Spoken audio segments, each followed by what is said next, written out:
been with my boyfriend for almost 6 years. I thought I knew him inside and out, but nothing could have prepared me for what happened after I fractured my foot. It started with a simple misstep, a crack on the sidewalk, a lost balance, and suddenly I was on the ground, clutching my foot in pain. A trip to the doctor confirmed the worst, a severe fracture. I wouldn't be walking for weeks, maybe months. I was devastated, but my boyfriend assured me he'd take care of everything. And at first, he did. He drove me to and from work, helped around the apartment, and even handled the bulk of the moving process. When our lease ended that very same weekend, I was overwhelmed with gratitude, but that gratitude quickly turned into something else, something darker. The first sign was small. Less than a week into my injury, he had a breakdown. He said he never got any time for himself anymore, that he was exhausted from doing everything. I understood. I truly did. But something in his tone unsettled me. It felt like blame. I tried to ease the burden. My mom flew in from across the country to help, packing my things and even doing his laundry so he wouldn't have to. I thought that would relieve the pressure, but then I found out I might need surgery, and his reaction floored me. He stormed out. He said he needed space to process, leaving me alone in our half-packed apartment, unable to even get myself a glass of water. When he came back, he apologized, saying he was just overwhelmed. I let it go. After all, he was under a lot of stress, right? Our moving day was a nightmare. The movers cancelled last minute, leaving him scrambling for replacements. He snapped at me all day, yelling every time I asked a question or tried to help. I cried more times than I could count, but I swallowed my feelings. He was doing everything for me. I had no right to complain, right? Then the real gut punch came. A few nights later, we were talking about a concert we had planned. I told him I was worried about going, given my injury. He exploded. You know how important this is to me. After everything I've done for you these past few weeks, you can't just figure out a way to make it work. I stared at him, speechless. He didn't care about my pain, my struggle, just that he got what he wanted. And then the words I never thought I'd hear. You owe me. Something inside me cracked. I felt like I was seeing him for the first time. Every harsh word, every guilt trip, every moment he made me feel like a bird in it, all clicked. But it got worse. That night, while he was sleeping, I went to get some water and noticed his phone buzzing on the counter. Normally, I never snooped, but something in my gut told me to look. What I found shattered me. Dozens of messages. Not just to one woman, but to several. Flirty conversations, late-night check-ins, and the worst tone message that read, God, I can't wait for this to be over. She's a burden, but at least now I have an excuse to get out. I nearly collapsed. I wanted to scream, to wake him up and demand answers. But instead, I sat in silence, staring at my broken foot, realizing that my injury wasn't the only thing keeping me stuck. It was him.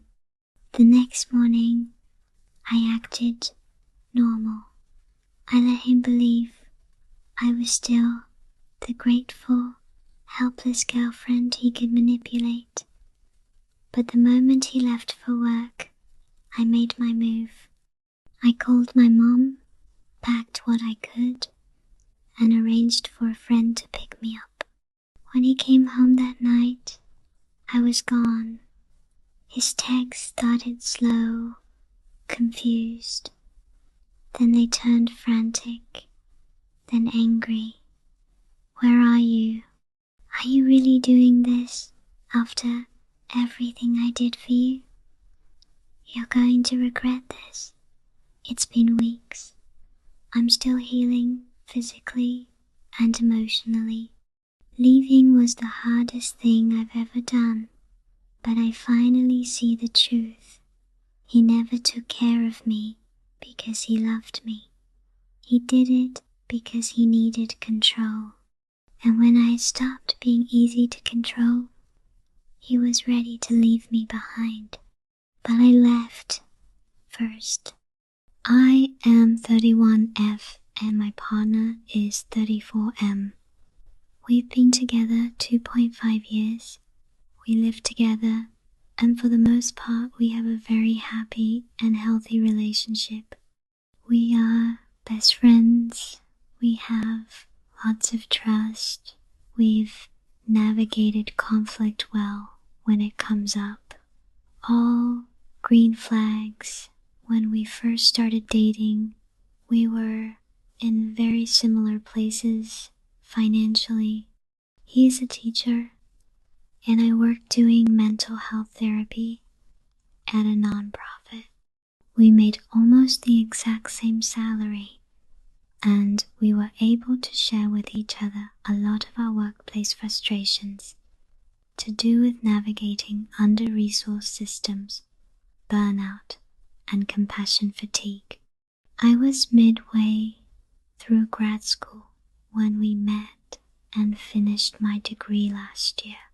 I went back to school because I knew I did not want to work as a therapist for my entire life. Getting my degree allowed me to pivot to a new job in consulting about 6 months ago.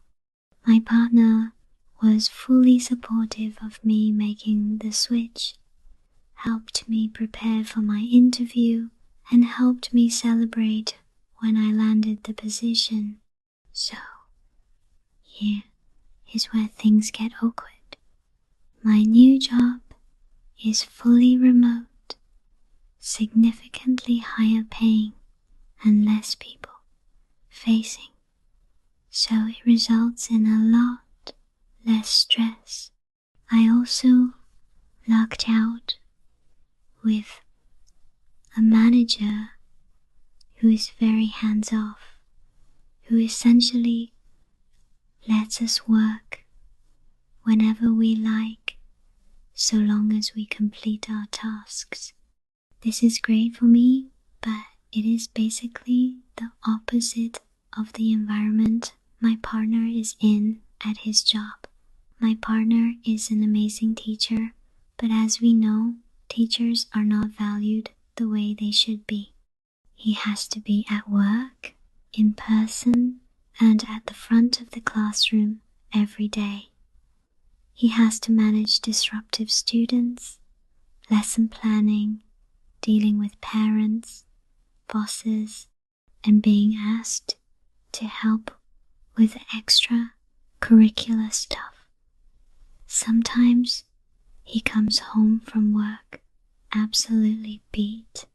In every aspect of our jobs, he is working harder than I am and getting paid less. I think it would be safe to say that he is burned out. He has not said this directly to me, but I fear he is starting to resent me for how much easier I have it when it comes to our work. Oftentimes, he comes home and will let me know that he just needs a bit of quiet, alone time to decompress, which I definitely give him. He will make comments like, "Must be nice to just wear leggings all day," or "Do you even work?" Now for clarification, when I began making more money, we had a very open conversation about if we wanted to reallocate how we split our expenses. When we made the same salary, it just made sense to go 50-50 on everything. When I started my new job, I proposed moving to a new split that more equitably represented what we were getting paid. He declined. We're comfortable and can afford our needs, while also treating ourselves to nights out and stuff like that occasionally. I do the majority of housework, cooking, cleaning, which was also the case before I worked from home. I have student loans and some credit card debt I am working on paying down.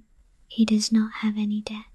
So, all these factors considered, I want to be the best, most supportive partner I can be. I know that he loves many parts of teaching, and he hasn't suggested to me that he wants to leave, but I would be supportive if he did. We probably could not survive on my income alone, so he needs to keep working in some way. Any tips on how to broach this or support him through his resentment and burnout would be appreciated. My partner and I used to work similar jobs, make similar money. I moved on to a cushy consulting job that pays more and is fully remote. He is still stuck in the trenches and is very burnt out. We share expenses, and I fear he is becoming resentful of me and how much easier I now have it with work. Looking for tips on how to not let this ruin what is otherwise a very happy and healthy relationship. When I first met Nathan online, it felt like fate had intervened. We connected in a gaming forum, bonding over late-night matches and deep conversations. He was in London, I was in New York.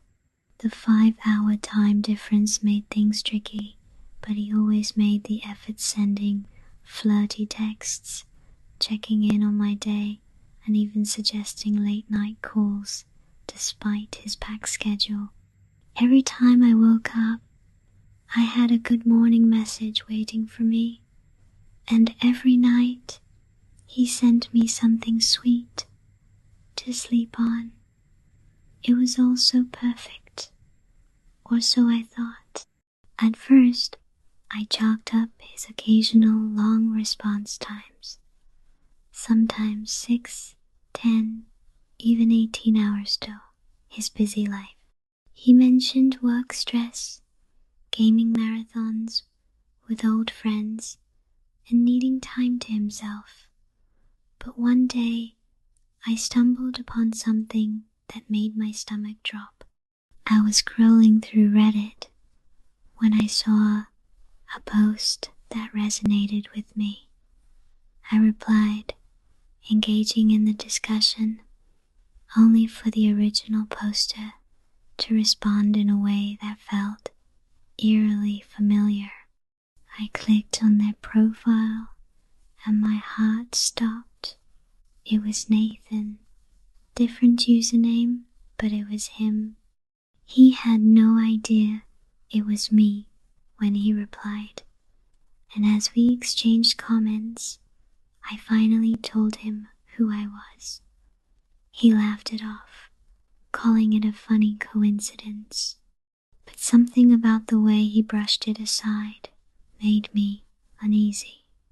I decided to test the waters.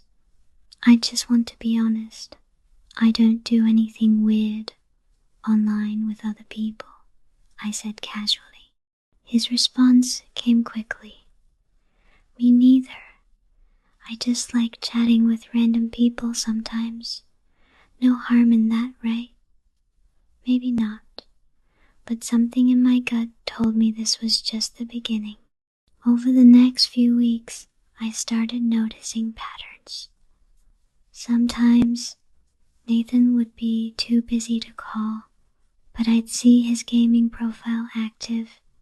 Other times, he'd be online on Reddit, posting comments while leaving my messages unread. When I confronted him, he always had a reasonable excuse. I just forgot, or I needed a break from my phone.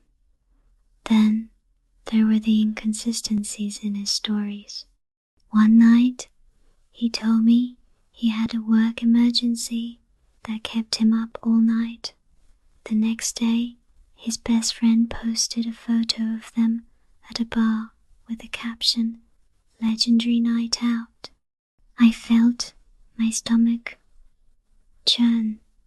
Why lie about something so simple? But it got worse, much worse. I became more observant, more suspicious. I started checking timestamps, comparing his stories with his social media activity. Then, one evening, everything unraveled. I was talking to a friend in a Discord chat when they casually mentioned a username that looked familiar. Yeah, this guy Nathan is pretty chill. Talks to a bunch of girls in different servers.